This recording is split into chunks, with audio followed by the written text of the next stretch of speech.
जीवन में चाहे कितना भी अंधेरा क्यों न हो, श्री कृष्ण कहते हैं, जो धैर्य नहीं छोड़ता उसका सूर्योदय निश्चित है। प्रेरणादायक भगवत गीता कथा। नमस्कार मित्रों, क्या कभी आपको ऐसा लगा है कि आपका बुरा समय खत्म होने का नाम ही नहीं ले रहा? हर दिन कोई नई परेशानी सामने आ जाती है। कभी धन की कमी, कभी परिवार की चिंता, कभी रिश्तों में दूरियां, कभी स्वास्थ्य की समस्या, तो कभी मन में ऐसा भय कि अब आगे क्या होगा। ऐसे समय में मन बार बार भगवान से पूछता है, हे प्रभु, आखिर मेरा बुरा समय कब खत्म होगा? यदि आज आपके मन में भी यही प्रश्न है, तो इस कथा को अंत तक अवश्य सुनिए, क्योंकि आज हम जानेंगे कि भगवत गीता में श्री कृष्ण ने इस प्रश्न का क्या उत्तर दिया है। यह केवल एक कहानी नहीं, बल्कि जीवन का ऐसा सत्य है जो आपके भीतर नई आशा जगा सकता है। एक छोटे से नगर में विवेक नाम का एक युवक रहता था। वह ईमानदार था, मेहनती था और भगवान श्री कृष्ण का भक्त भी था। हर सुबह उठकर गीता का एक अध्याय पढ़ता, मंदिर जाता और पूरे मन से अपना काम करता। लेकिन पिछले कुछ वर्षों से उसके जीवन में केवल कठिनाइयां ही कठिनाइयां थीं। जिस व्यापार को उसने मेहनत से खड़ा किया था, वह अचानक घाटे में चला गया। दोस्तों ने साथ छोड़ दिया, रिश्तेदारों ने दूरी बना ली, घर में बीमारी का खर्च बढ़ गया, कर्ज भी बढ़ता गया। हर रात वह भगवान के सामने बैठकर केवल एक ही प्रश्न पूछता, हे श्री कृष्ण, मैंने किसी का बुरा नहीं किया, फिर मेरे साथ ही ऐसा क्यों हो रहा है? एक दिन वह बहुत निराश होकर नदी के किनारे बैठा था। उसकी आंखों से आंसू लगातार बह रहे थे। उसे लगने लगा कि शायद भगवान उसकी सुन ही नहीं रहे। उसी समय वहां एक वृद्ध संत आए। उनके चेहरे पर अद्भुत तेज था। उन्होंने मुस्कुराकर पूछा, बेटा, इतना दुखी क्यों हो? विवेक बोला, महाराज, मेरा बुरा समय खत्म ही नहीं हो रहा। मैंने पूजा की, मेहनत की, किसी का बुरा नहीं किया, फिर भी हर ओर केवल दुहक ही दुहक है। क्या भगवान मुझे भूल गए हैं? संत मुस्कुराए। उन्होंने कहा, भगवान किसी को कभी नहीं भूलते, लेकिन मनुष्य अक्सर भगवान की योजना को समझ नहीं पाता। विवेक ने पूछा, तो फिर मेरा बुरा समय कब समाप्त होगा? संत ने अपनी झोली से भगवत गीता निकाली। उन्होंने एक श्लोक पढ़ा, मात्रा स्पर्शास्तु कौन्तेय शीतोष्ण सुख दुहकदाः आगमापायनो नित्यास्तान स्थितिक्षस भारत। उन्होंने समझाया, हे पुत्र, जिस प्रकार सर्दी और गर्मी आती जाती रहती है, उसी प्रकार सुख और दुख भी स्थायी नहीं है। जो आज है वह कल नहीं रहेगा, इसलिए धैर्य रखो। विवेक ने पूछा, लेकिन दुख इतना लंबा क्यों चलता है? संत बोले, क्योंकि भगवान केवल परिस्थिति नहीं बदलते, वे पहले मनुष्य को बदलते हैं। विवेक कुछ समझ नहीं पाया। संत उसे पास के खेत में ले गए। उन्होंने एक किसान की ओर इशारा किया। किसान बीज बो रहा था। संत बोले, देखो, यदि किसान आज बीज बोकर कल ही फल मांगने लगे तो क्या उसे फल मिलेगा? विवेक बोला, नहीं। क्यों? क्योंकि बीज को समय चाहिए। संत मुस्कुराए, ठीक यही बात जीवन पर भी लागू होती है। भगवान जब तुम्हें सफलता देना चाहते हैं, तो पहले तुम्हारे भीतर धैर्य, विनम्रता, विश्वास और शक्ति का बीज उगाते हैं। यदि ये गुण न हो तो सफलता भी टिक नहीं पाएगी। विवेक चुप हो गया। संत ने फिर कहा, याद रखो, बुरा समय सजा नहीं होता, कई बार वह भगवान की सबसे बड़ी शिक्षा होता है। यह सुनकर विवेक के मन में पहली बार थोड़ी शांति आई। लेकिन उसने फिर पूछा, महाराज क्या कोई संकेत होता है कि बुरा समय अब समाप्त होने वाला है? संत बोले, हाँ होता है। जब मनुष्य शिकायत छोड़कर सीखना शुरू कर देता है, जब वह दूसरों को दोष देना बंद कर देता है, जब उसका विश्वास परिस्थितियों से बड़ा हो जाता है, तब समझो कि भगवान उसका नया अध्याय लिख रहे हैं। विवेक ध्यान से सुनता रहा। संत ने कहा, श्री कृष्ण कहते हैं, तुम परिस्थिति पर नहीं, अपने कर्म पर अधिकार रखो। यदि तुम सही कर्म करते रहोगे तो समय स्वयं बदल जाएगा, क्योंकि समय भगवान का सेवक है और भगवान अपने भक्त को कभी अकेला नहीं छोड़ते।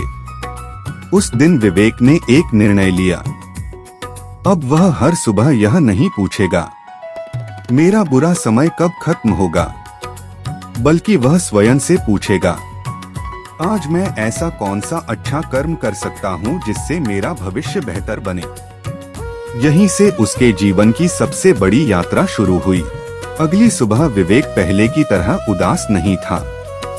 उसने भगवान श्री कृष्ण के चरणों में प्रणाम किया और मन ही मन कहा, हे प्रभु, आज से मैं अपने दुखों की गिनती नहीं करूंगा। मैं अपने कर्मों पर ध्यान दूंगा, बाकी सब आपको समर्पित है। उस दिन से उसका जीवन धीरे धीरे बदलने लगा। परिस्थितियां अभी भी कठिन थीं, लेकिन उसका मन पहले जैसा बेचैन नहीं था। एक दिन वह फिर उसी संत के पास पहुंचा और बोला, महाराज, मैंने शिकायत करना छोड़ दिया है, फिर भी मेरी समस्याएं अभी खत्म नहीं हुई। क्या इसका मतलब भगवान मेरी परीक्षा अभी भी ले रहे हैं? संत मुस्कुराए और बोले, बेटा, जब सोने को आभूषण बनाना होता है तो उसे बार बार अग्नि में तपाया जाता है। यदि सोना बीच में ही आग से बाहर आ जाए तो वह कभी चमक नहीं सकता। इसी प्रकार भगवान अपने प्रिय भक्त को कठिनाइयों से इसलिए नहीं गुजारते कि उसे दुख दें, बल्कि इसलिए कि उसका व्यक्तित्व सोने की तरह निखर जाए। फिर संत ने श्रीमद् भगवद गीता का प्रसिद्ध श्लोक सुनाया, कर्मण्येवाधिकारस्ते मा फलेषु कदाचन, माँ कर्मफल हेतुर्भूर्मा ते संगोस्त्व कर्मणि। उन्होंने कहा, हे विवेक, श्री कृष्ण का संदेश स्पष्ट है, तुम्हारा अधिकार केवल कर्म पर है, फल पर नहीं। जब मनुष्य फल की चिंता छोड़कर कर्म में लग जाता है, तभी उसका बुरा समय समाप्त होने की शुरुआत होती है। यह सुनकर विवेक के भीतर एक नई शक्ति जाग उठी। उसने अपने छोटे से काम को फिर से शुरू किया। इस बार वह लाभ हानि की चिंता किए बिना पूरी ईमानदारी से काम करने लगा। कुछ समय बाद वही लोग जिन्होंने उसका साथ छोड़ दिया था, फिर उसके पास आने लगे। धीरे धीरे व्यापार बढ़ने लगा, कर्ज कम होने लगा, घर में खुशियां लौटने लगी। एक दिन विवेक ने संत से कहा, महाराज, अब मैं समझ गया हूँ कि भगवान देर करते हैं, लेकिन अंधेर नहीं करते। संत मुस्कुराए और बोले, याद रखो, भगवान का समय मनुष्य के समय से अलग होता है। हम घड़ी देखते हैं, लेकिन भगवान हमारे कर्म, धैर्य और विश्वास को देखते हैं। जब ये तीनों पूर्ण हो जाते हैं, तब कृपा अपने आप बरसती है। इसके बाद संत ने विवेक से एक प्रश्न पूछा, यदि तुम्हें ये कठिन दिन न मिले होते तो क्या तुम आज इतने धैर्यवान, विनम्र और भगवान पर विश्वास रखने वाले बन पाते? विवेक कुछ देर मौन रहा। उसकी आंखों में आंसू आ गए। उसने सिर झुकाकर कहा, नहीं महाराज, शायद मैं सफलता के अहंकार में खो जाता। संत बोले, यही गीता का रहस्य है। कभी कभी भगवान पहले अहंकार तोड़ते हैं, फिर भाग्य जोड़ते हैं। पहले धैर्य सिखाते हैं, फिर सफलता देते हैं। पहले विश्वास की परीक्षा लेते हैं, फिर आशीर्वाद बरसाते हैं। विवेक ने हाथ जोड़कर श्री कृष्ण को प्रणाम किया और कहा, हे प्रभु, अब मैं कभी नहीं पूछूंगा कि मेरा बुरा समय कब खत्म होगा। अब मैं केवल इतना प्रार्थना करूंगा कि हर परिस्थिति में आपका स्मरण बना रहे। प्रिय श्रोताओं, यदि आज आपके जीवन में भी कठिन समय चल रहा है तो निराश मत होइए। गीता का संदेश कहता है कि कोई भी दुख स्थायी नहीं होता। हर अंधेरी रात के बाद सूर्योदय निश्चित है। यदि आप धैर्य रखते हैं, सही कर्म करते हैं और श्री कृष्ण पर विश्वास बनाए रखते हैं तो आपका बुरा समय भी अवश्य समाप्त होगा।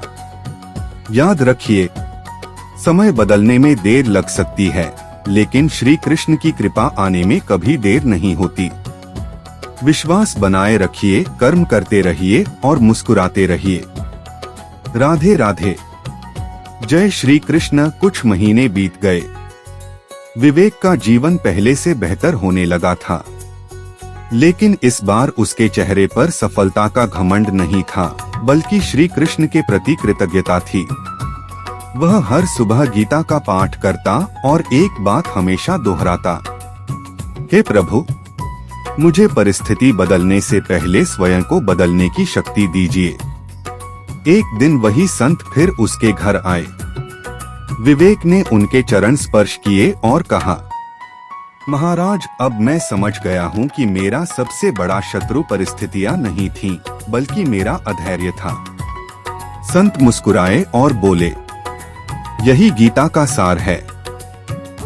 जब मनुष्य परिस्थिति से ऊपर उठकर भगवान पर विश्वास करना सीख जाता है, तभी उसका वास्तविक परिवर्तन शुरू होता है। फिर उन्होंने श्रीमद् भगवद गीता का एक और अमूल्य श्लोक सुनाया, अनन्याश्चिंत्यन्तो मां ये जनाः पर्युपास्ते तेषां नित्याभियुक्ताना योगक्षेम वहाम्यहम्। और बोले, श्री कृष्ण कहते हैं, जो भक्त पूरे विश्वास से मेरा स्मरण करता है, उसके योग और क्षेम का भार मैं स्वयं उठाता हूँ। विवेक की आंखें भर आईं। उसे अपने बीते हुए कठिन दिन याद आए, वह समय जब उसे लगता था कि भगवान ने उसे छोड़ दिया है। लेकिन अब उसे समझ आ गया था, भगवान दूर नहीं थे, वे उसे भीतर से मजबूत बना रहे थे। उसी दिन संत ने अंतिम शिक्षा दी, बेटा याद रखना, बुरा समय तुम्हें तोड़ने नहीं, गढ़ने आता है। कठिनाइयां तुम्हें रोकने नहीं, सही दिशा दिखाने आती हैं। और श्री कृष्ण कभी भी अपने सच्चे भक्त का साथ नहीं छोड़ते। विवेक ने जीवन भर इन बातों को अपनाया। धीरे धीरे उसका व्यापार फिर से सफल हुआ। घर में सुख शांति लौट आई। कर्ज समाप्त हो गया। लेकिन सबसे बड़ा परिवर्तन यह था कि अब उसका मन परिस्थितियों पर नहीं, श्री कृष्ण पर टिक चुका था।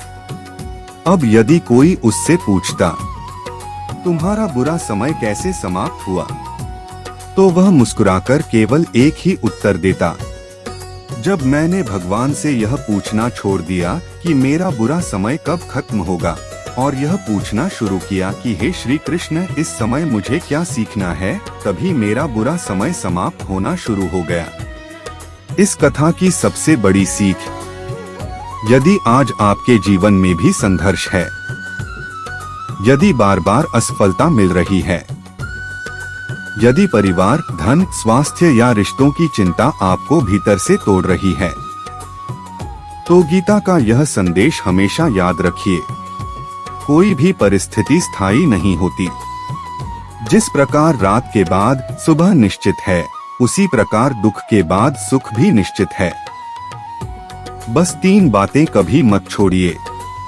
पहली, श्री कृष्ण पर अटूट विश्वास। दूसरी, बिना रुके अच्छे कर्म। तीसरी, हर परिस्थिति में धैर्य। जब ये तीनों आपके जीवन में आ जाते हैं, तब भगवान स्वयं आपके लिए ऐसे मार्ग खोलते हैं जिनकी आपने कभी कल्पना भी नहीं की होती।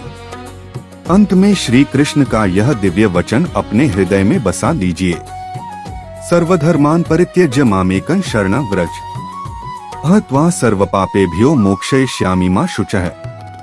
अर्थ, सब प्रकार की चिंताओं और भय को छोड़कर मेरी शरण में आओ। मैं तुम्हें हर संकट से निकालूंगा, इसलिए चिंता मत करो। प्रिय श्रोताओं, यदि आज आपका समय कठिन है तो निराश मत होइए। हो सकता है यही वह समय हो जब श्री कृष्ण आपके जीवन की सबसे सुंदर कहानी लिख रहे हों। विश्वास रखिए, धैर्य रखिए, सत्कर्म करते रहिए और हर दिन श्री कृष्ण का नाम लेते रहिए। याद रखिए, भगवान देर कर सकते हैं लेकिन वे कभी अन्याय नहीं करते। उनका हर निर्णय भक्त के कल्याण के लिए होता है। राधे राधे। जय श्री कृष्ण। यदि यह कथा आपके हृदय को छू गई हो तो इसे अपने परिवार और मित्रों के साथ अवश्य साझा करें। हो सकता है आपके एक शेयर से किसी निराश व्यक्ति के जीवन में आशा की नई किरण जाग जाए। श्री कृष्ण आप सभी पर अपनी कृपा बनाए रखें।